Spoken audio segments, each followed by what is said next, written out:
Heinrich Adler pulled his Bf-109 into a steep climb, the engine screaming as he pursued the dark silhouette against the moonlit clouds.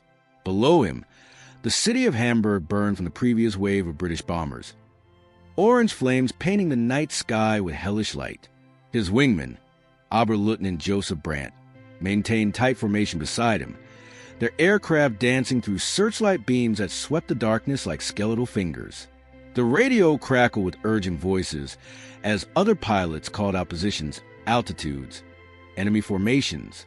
Heinrich had flown 73 combat missions, survived encounters that killed better pilots, and earned the respect of every man in his squadron. Tonight, he was about to learn that experience meant nothing against an enemy who would prepare for everything. The Lancaster formation appeared at 11,000 meters, a stream of heavy bombers stretching across the sky like a deadly river. Heinrich counted at least 40 aircraft, their four engines creating a thunderous symphony that vibrated through his cockpit. He had intercepted Lancaster raids dozens of times, knew their vulnerabilities, understood their predictable defensive patterns. The standard approach was simple: attack from below and behind, exploiting the blind spot beneath the tail. Fire a quick burst, then break away before the gunner could respond. It had worked consistently for months. German fighter pilots joked that shooting down Lancasters was easier than training exercises. That arrogance was about to cost them everything. Heinrich selected his target, a Lancaster flying slightly separated from the main formation. Perfect. He signaled Joseph to cover him and began his approach, diving to gain speed before pulling up beneath the bomber's tail. The massive aircraft filled his gun sight, its dark profile outlined against the stars. His finger tightened on the firing button. Then the world exploded into tracers. For streams of bullets converged on his position with devastating accuracy, the tail gunner reacting faster than should have been possible. Heinrich threw his fighter into a violent roll, feeling impacts hammer his wing. Pieces of metal tore away, spinning into the darkness. He barely avoided a catastrophic hit, his heart pounding as he broke off the attack. Joseph's voice came through the radio, tight with tension. "I saw that. How did he react so fast?" Heinrich had no answer. He checked his aircraft, assessing damage. 2 hits to the port wing, nothing critical, but too close. Far too close. He climbed back to altitude, watching as 2 other fighters from his squadron attempted the same attack pattern. The result was identical. Streams of defensive fire drove them away, one trailing smoke. Something had changed. The British had adapted their tactics, trained their gunners differently, or equipped them with something new. Heinrich needed to understand what before more of his men died. The squadron regrouped at 20,000 meters, circling while they reassessed. Heinrich contacted his flight leader, Major Klaus Hoffmann, describing what he had witnessed. Hoffmann's response was skeptical. "You must have misjudged the approach angle," he said. "These are the same bombers we have been shooting down for months." Heinrich disagreed, but held his tongue. Arguing over the radio accomplished nothing. He watched as Hoffmann led another attack, diving confidently toward a different Lancaster. The tail gunner's response was immediate and overwhelming. Hoffmann's wingman took multiple hits, his canopy shattering, the fighter spiraling downward, trailing fire and debris. Hoffmann himself barely escaped, his aircraft smoking as he climbed away from the engagement. The radio fell silent except for labored breathing. Hoffmann's voice returned, stripped of confidence. "All aircraft return to base. We need to reconsider our tactics." Heinrich felt no satisfaction in being proven correct. A good pilot was dead, burned alive in his cockpit, or killed by the impact with the frozen ground below. They had lost the advantage of surprise, and now the British bombers continued their mission unopposed. The flight back to base was somber, each pilot processing what had happened. Heinrich landed as dawn broke over the airfield, the winter sun casting long shadows across the runway. Ground crews rushed to examine the damaged aircraft, counting bullet holes, assessing what could be repaired. In the briefing room, 15 pilots gathered around a table covered with reconnaissance photographs and intelligence reports. Major Hoffmann stood at the front, his face showing the strain of command. He had lost 3 pilots tonight, with only 1 confirmed bomber kill. Unacceptable losses. Heinrich sat near the back with Joseph, both men exhausted but unable to sleep. Hoffman began the debriefing, asking each pilot to describe their attack runs, the defensive response they encountered, any details that might explain the sudden change. The pattern became clear. Every pilot reported the same experience. Faster reaction times from tail gunners, more accurate fire, sustained bursts that lasted far longer than expected. Joseph raised his hand. Could they have new weapons? Better ammunition? Hoffman shook his head. Our intelligence shows no significant changes to Lancaster armament. They still use Browning, 303 machine guns, the same as always. But Heinrich remembered something from the engagement. The volume of fire had been extraordinary, for distinct streams converging with deadly precision. He had assumed it was standard defensive armament. But what if there were more guns than they believed? What if British engineers had increased the tail turret's firepower without German intelligence detecting it?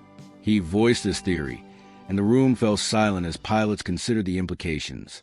The squadron spent the following day grounded while maintenance crews repaired damaged aircraft and intelligence officers reviewed every scrap of information about Lancaster defensive capabilities.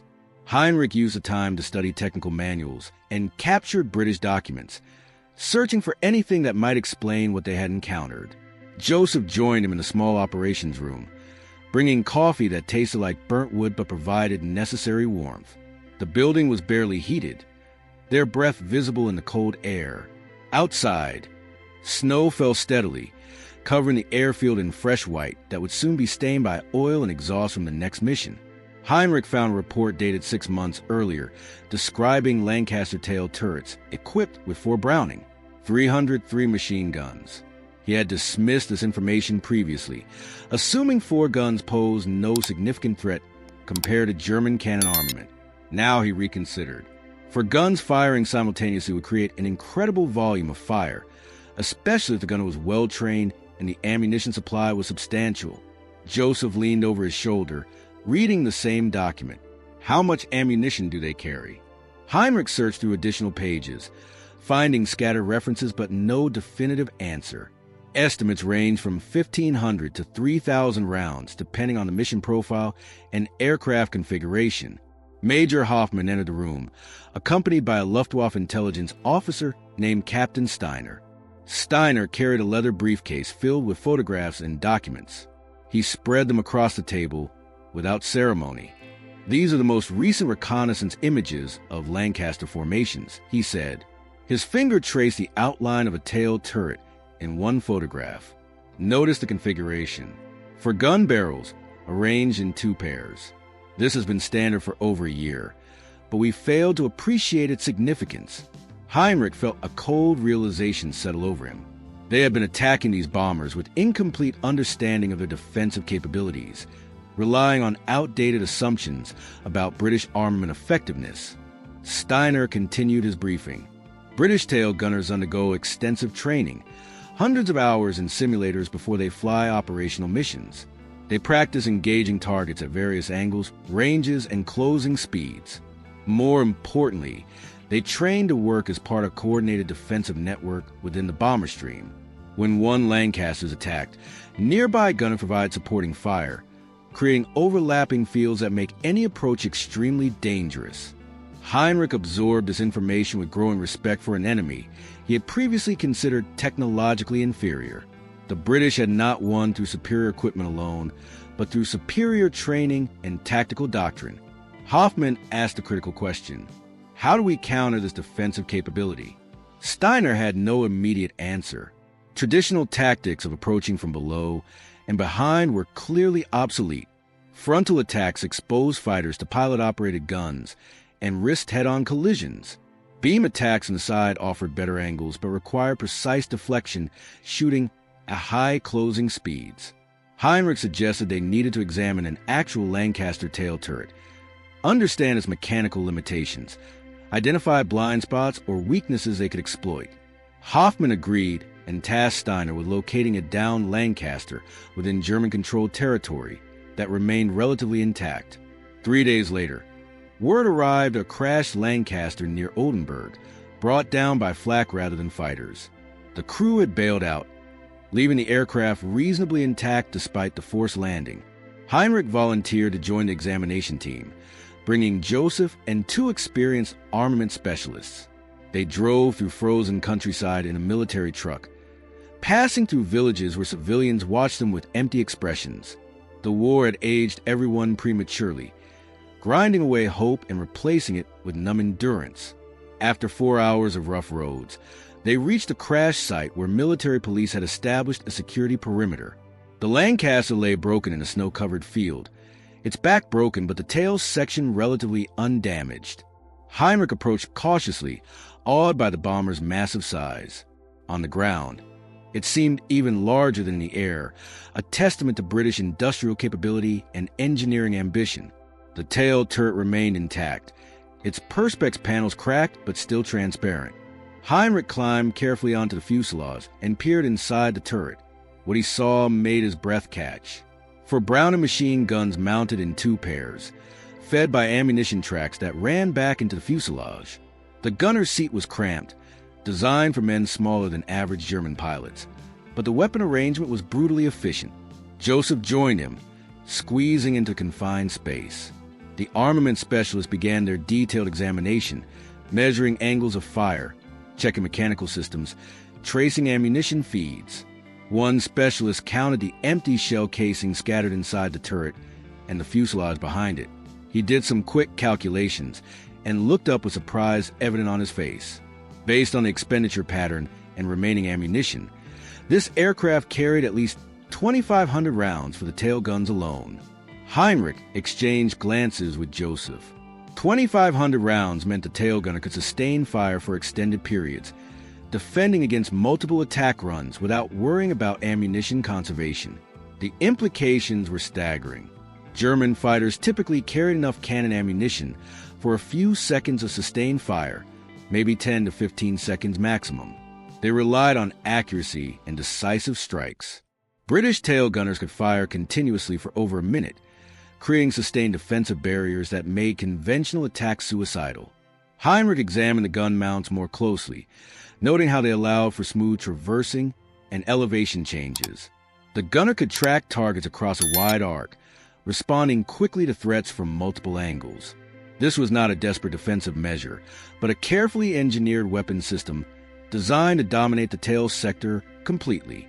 The team spent hours documenting everything, taking photographs, making sketches, collecting spent casings and mechanical components. As the winter sun began setting, casting long shadows across the wreckage, Heinrich stood back and studied the entire aircraft. The Lancaster represented a different philosophy of air warfare than German designs. Where Luftwaffe bombers relied on fighter escorts and speed, the British had created heavily armed fortresses capable of defending themselves through mass firepower. Neither approach was inherently superior, but understanding the British philosophy was essential for developing effective counter-tactics. Ignorance killed pilots. Knowledge offered a chance at survival. Heinrich returned to base with a new perspective that bordered on obsession. He requisitioned a small classroom in the operations building and converted it into a tactical planning center. Photographs of the Lancaster tail turret covered one wall, accompanied by his detailed sketches, showing firing arcs, blind spots, and mechanical limitations. Joseph helped him construct a scale model using wood and wire, recreating the turret's range of motion so they could visualize attack angles. Other pilots began stopping by, initially curious, then increasingly engaged as they understood what Heinrich was attempting. Major Hoffman visited twice, observing silently before approving Heinrich's informal project as official squadron doctrine development. The challenge was formidable. The tail turret could traverse almost completely around the horizontal axis and elevate from level flight up to 60 degrees. Depression was limited to approximately 30 degrees below horizontal, creating a small blind spot directly beneath the tail. But attacking through that narrow cone required precision flying that bordered on reckless. Heinrich spent evenings calculating approach angles, trying to identify positions where a fighter could engage effectively while minimizing exposure to defensive fire. Joseph suggested they interview pilots who had successfully shot down Lancasters recently. Learning what had worked despite the improved defenses, they found Lieutenant Werner Koch in the pilot's quarters, a young aviator with 4 confirmed kills in the past month. Werner was 22 years old but looked older, his face weathered by high-altitude cold and the constant stress of combat. He described his most recent victory with clinical precision. I approached from the starboard side at a shallow angle, slightly above their flight level. The tail gunner engaged immediately, but I was already firing, walking my cannon rounds into fuselage before he could adjust his aim.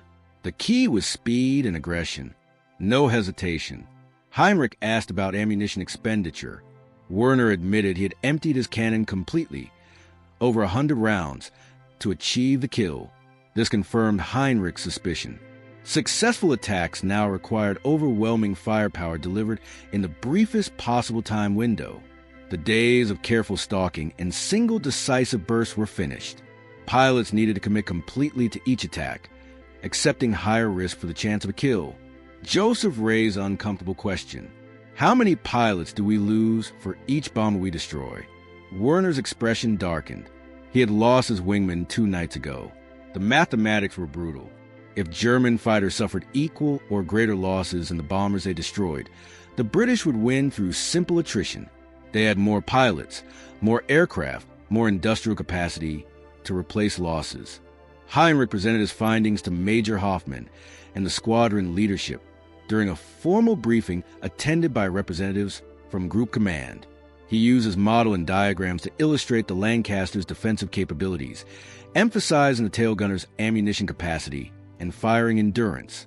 Several older officers seemed skeptical, uncomfortable with the suggestion that British bombers had become so difficult to destroy.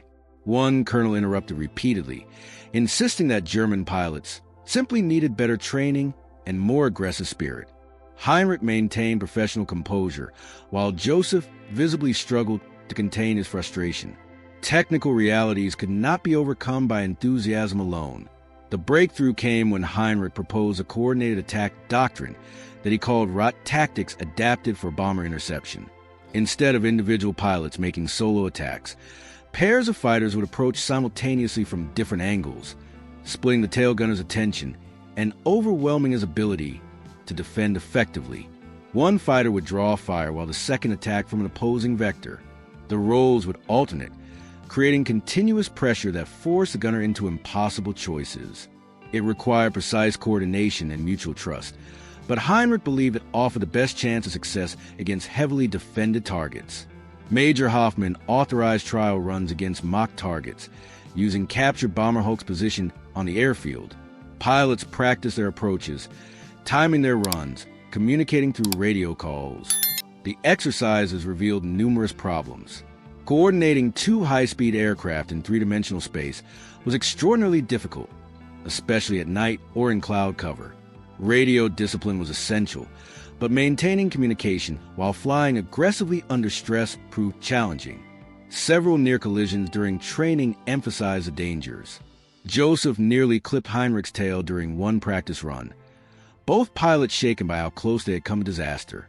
But gradually, through repetition and adjustment, the squadron began mastering the technique. 2 weeks after examining the crashed Lancaster, Heinrich led his newly trained flight against another bomber stream targeting Bremen. The weather was marginal, clouds at multiple altitudes, visibility poor.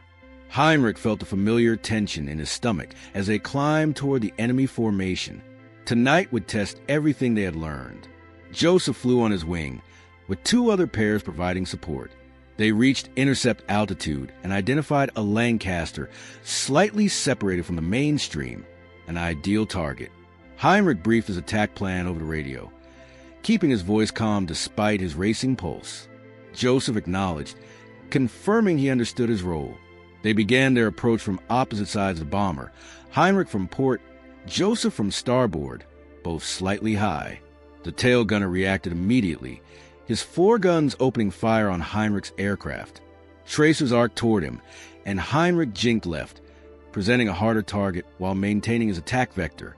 The defensive fire shifted momentarily toward Joseph, who used that instant to close range and fire a concentrated burst. Heinrich saw strikes on the Lancaster's fuselage, but no catastrophic damage. The bomber continued flying, its defensive fire now alternating between the 2 fighters with desperate intensity. Heinrich pressed his second attack, firing his remaining cannon ammunition in one sustained burst. Pieces flew from the Lancaster's tail section. The defensive fire ceased abruptly. Joseph called out that the tail guns had stopped firing. Heinrich pulled alongside the bomber, close enough to see into the cockpit, where the pilot fought to maintain control. Smoke streamed from the damaged tail section. The Lancaster began losing altitude, falling away from the formation in a slow spiral. Heinrich felt no triumph, only exhausted relief that his new tactics had worked and both he and Joseph had survived. They watched the bomber descend until it disappeared into the clouds below. Whether the crew escaped or died with their aircraft, Heinrich would never know. He led his flight back to altitude, searching for additional targets, but the bomber stream had already passed over its target and turned for home. Landing back at base as dawn broke, Heinrich experienced conflicting emotions. They had proven the new tactics were viable, but one kill at the cost of nearly all their ammunition demonstrated the brutal efficiency of Lancaster defenses. In the operations room, Hoffman congratulated him while simultaneously expressing concern about ammunition expenditure rates. If every kill required such intensive firepower, the squadron would struggle to maintain operational readiness. Heinrich had no solution to this problem. The British had forced him into a war of attrition, where German advantages in pilot skill and aircraft performance were being neutralized by superior defensive systems and inexhaustible resources. It was an equation that led toward inevitable defeat, though no one dared speak that conclusion aloud.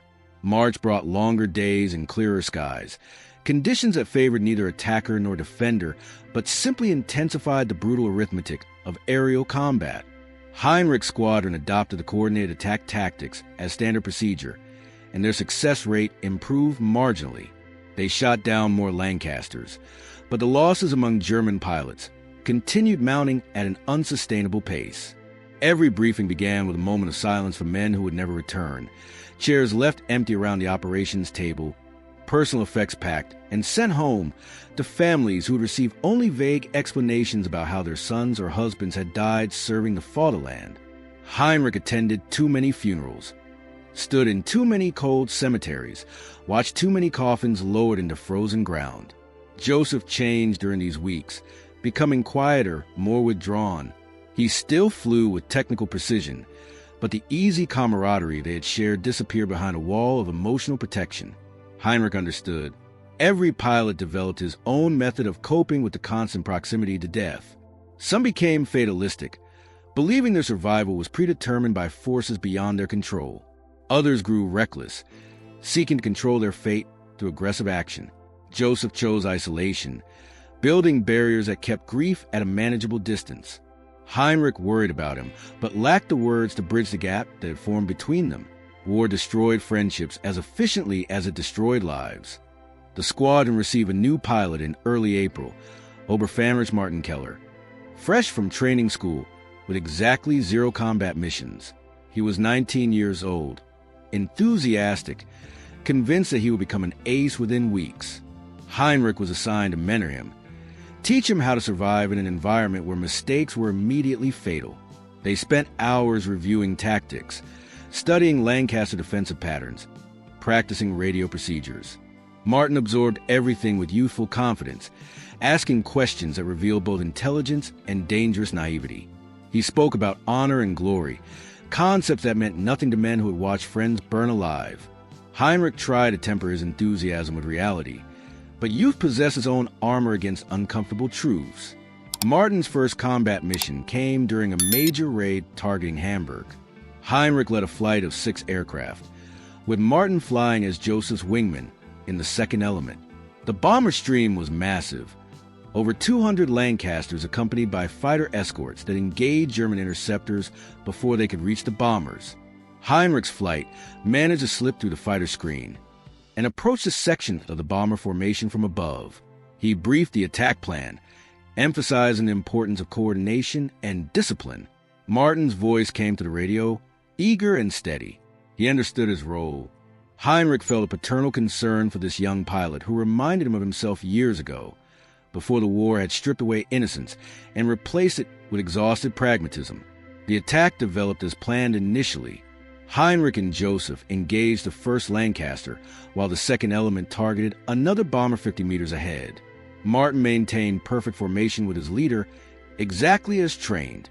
Then everything went wrong simultaneously. A third Lancaster that Heinrich had not properly identified opened fire on Martin's element from an unexpected angle. The tail gunner's aim was devastatingly accurate, for streams of tracers converging on Martin's aircraft. Heinrich saw the hits, saw pieces of cowling and canopy tear away, saw Martin's fighter roll inverted and enter a spin.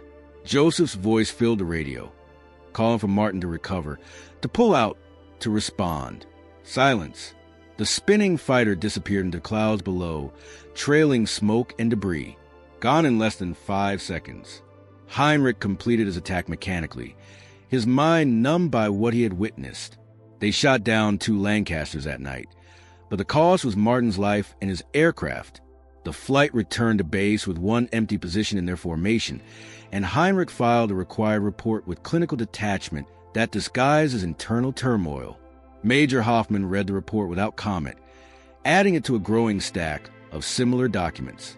How many more, Heinrich wondered, how many more young men would die before someone in command acknowledged that this strategy was unsustainable? But he kept these thoughts private, maintaining the professional facade that command required. Joseph found him that evening in the pilot's quarters, sitting alone with an untouched bottle of schnapps. Neither man spoke for several minutes. Finally, Joseph broke the silence. He was a good kid, listened well, followed procedures. Heinrich nodded. That made it worse somehow.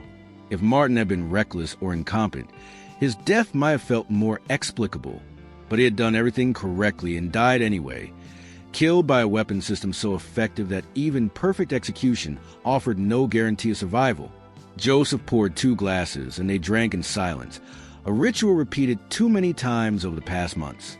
Tomorrow they would fly again, and the day after, until the odds finally caught up with them or the war ended. There was no third option.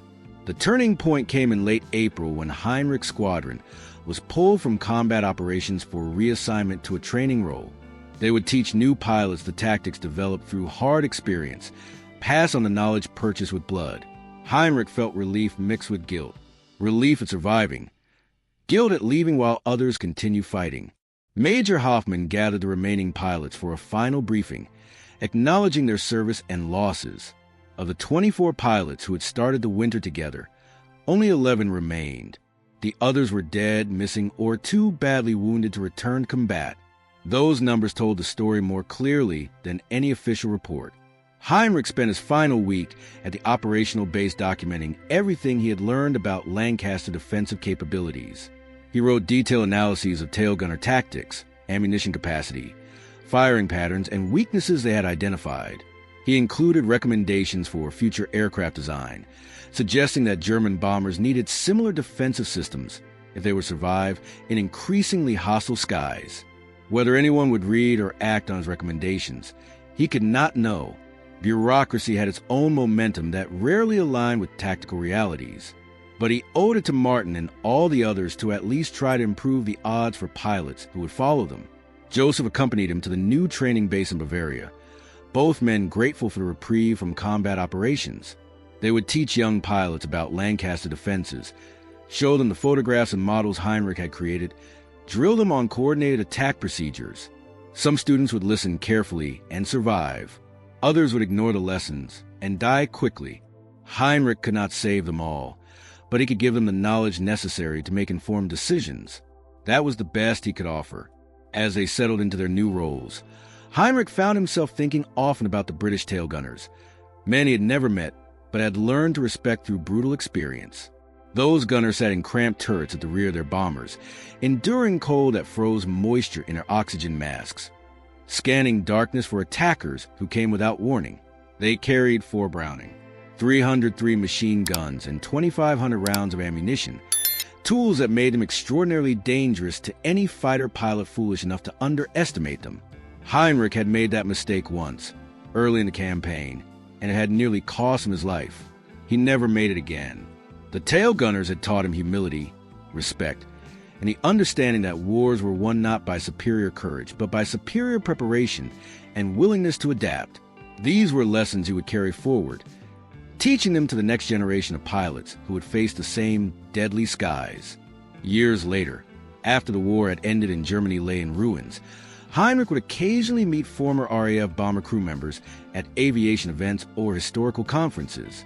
They would share stories, compare experiences, acknowledge the mutual respect that combat had forged between enemies. One former tail gunner told Heinrich about the constant fear of fighter attacks, the responsibility of protecting his crew, the weight of those 4 guns that represented their best chance of survival. Heinrich listened and understood. They had been young men on opposite sides of an ideological conflict, neither fully understood, doing their duty as they saw it, trying to survive while killing those who threatened them. The tragedy was not that they had fought, but that they had been required to. If this story about respect earned through combat, tactical evolution, and the human cost of aerial warfare moved you, please subscribe to our channel for more historical narratives that explore the complexity of human experience during wartime. Hit the notification bell so you never miss our deep dives into the stories of courage, adaptation, and survival that define the greatest generation. Share this video with anyone who appreciates aviation history, told through the personal experiences of the men who lived it.